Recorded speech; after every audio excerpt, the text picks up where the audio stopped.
Hi everyone! Welcome to the Empath Art. Guys, another love reading, timeless and general. Take what resonates lang po. Maybe some part of the reading makaresonate kayo, some part of it hindi. Tingnan natin ngayon kung ano bang energy ng person ninyo. Ano ba yung nais niya sabihin or nasa isip niya sa mga panahon na to towards you. Tingnan po natin.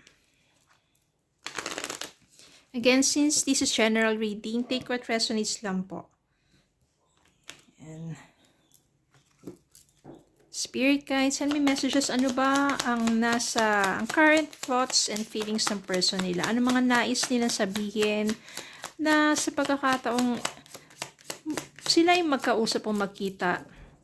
Ano kaya yung nasa isipan nila at nais nilang ipahayag? Okay. We have 4 messages here. I hope that you can forgive me one day. Ayan na. No? Na sana raw mapatawad nyo siya balang araw. So many things remind me of you. So maraming bagay talaga ang nakakapagpaalala sa kanya. Kasi we need to let each other go. Letting go na raw. And it was my fault but I blamed you. Bakit kaya sa'yo biniblame? Kahit kasalanan naman niya. Yung mga ganyan kasi, parang nagawa ko to dahil ganyan. Diba? Tignan natin ngayon. Ano pa ba yung kanyang current energy? Anong nasa kanyang isipan? Namimiss ka ba niya? Bakit niya sinabing we need to let each other go? Sana raw mapatawad niyo siya. Ano ba nangyari sa inyo? Tignan natin dito. Spirit guide, ano ba nangyari dito? Bakit we need to let each other go? Hope that you can forgive me. Ano kaya ang nangyari sa kanila? Ano pa ba ang current energy ng person nila sa mga panahon na to?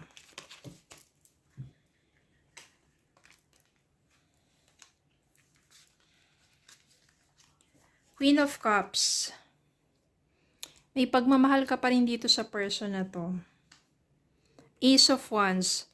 So parang minsan, you want to have new beginnings. Yung person niyo, no? Pero meron kasi ditong we need to let each other go. Baka hindi na siya available ngayon. Baka hindi na siya single. Pero meron ditong Ace of Wands new beginnings to at good news. Siguro sa may pagkakataon na magkausap kayo, magkakaayos kayo niyan. Kumbaga, andyan na yung forgiveness, ito, humihingi na nga ng patawad May forgiveness na, ganyan.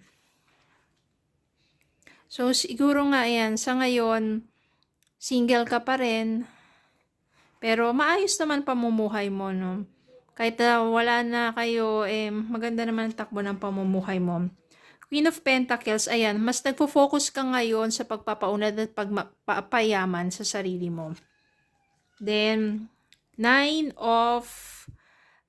of Swords, mari ito yung energy ng person mo. Kasi ito yung anxiety niya Ito yung stress sa kanya, yung burden niya. Na minsan sa gabi, hindi siya makatulog, kakaisip. Mapatawad mo kaya siya, ganyan. Diba? Ayun yung ano niya anxiety niya. The Empress, meron ka pa rin care sa person na to. No, kapag naiisip mo siya, parang inaano mo rin na, kamusta na kaya siya? Ano na kaya ang buhay niya ngayon? Diba? Kahit na, meron na siguro napatawad nyo na siya. No, parang kailangan na lang ng pagkakataon na magkausap kayo ng heart to heart dito. No, para ma-express nyo pareho kung ano yung nasa puso at isipan ninyo. Kasi meron ka pa rin care sa kanya.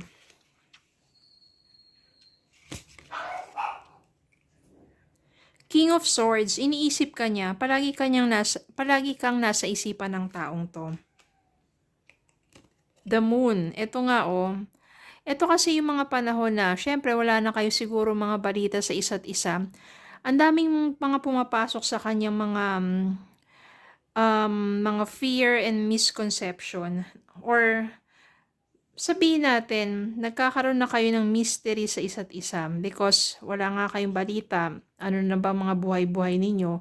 Kaya parang nandiyan yung daydreaming, ano na kaya nangyayari sa kanya, kamusta na kaya siya, meron na kaya siyang bago, napatawad na kaya niya ako, ang daming tanong sa isipan. O, parang Pero siguro, kung ikaw, single ka, maaring yung we need to let each other go, pwedeng hindi na siya available. Or pwede rin naman na kahit single din siya, pareho kayong single, we need to let each other go. Meaning yan is to let go of the past. To let go kung ano man yung hindi magandang nangyari sa inyo para nandito yung Ace of Wands para magkaroon kayo ng new beginning. Diba? So, iniisip ka ng taong to, maaring na may miss ka niya. Kasi bakit kanya iisipin, no? Kung hindi kanya somehow nami-miss. Ganon din naman yun, eh. Hindi siya makatulog sa gabi, oh. Ikaw may care ka pa rin sa kanya, eh. May pagmamahal ka pa rin sa kanya. Kaso lang masyado ka rin siguro nasaktan sa mga ginawa niya. And maaari meron ka rin naging pagkukulang dito. I can sense here na kasi mas focus ka sa trabaho mo o sa mga masyado ka naging busy na maaring nagkulang ka rin ng panahon sa kanya.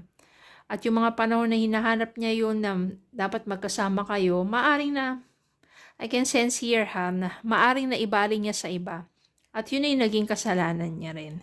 So, yun nga, pero kung mahal niyo pa ang isa't isa, Page of Swords, delayed news, patience needed. Kailangan lang dito ng pasensya.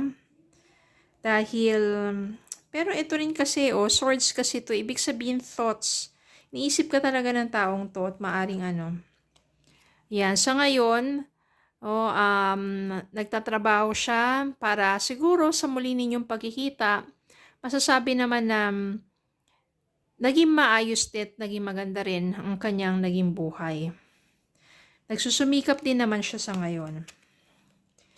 Yan. So, strength dito, ibig sabihin, nagiging courageous din siya. Nagpapakatatag siya. Nasaktan din naman siya sa inyong paghihiwalay. Queen of Wands. Yan. Ikaw, very attractive ka. Very passionate ka kasi sa mga bagay na ginagawa mo sa buhay. King of Pentacles. Etong person ninyo na ito, dahil sa pagsusumikap niya, at merong gustong patunayan to eh. No? One day, aangat din ang buhay niya. O kaya siguro, dahil lumabas yung iba pang mga cards dito, na bukod dun sa ikaw masyado kang masipag, maaring nawawalan ka na ng panahon sa kanya, at nakikita mo na parang siya parang easy-go-lucky lang ganun.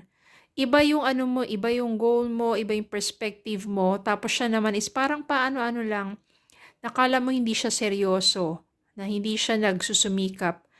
Maaring yun din yung na-realize niya, kaya ngayon, your person is working hard. No, para meron din siya mapatunayan sa buhay.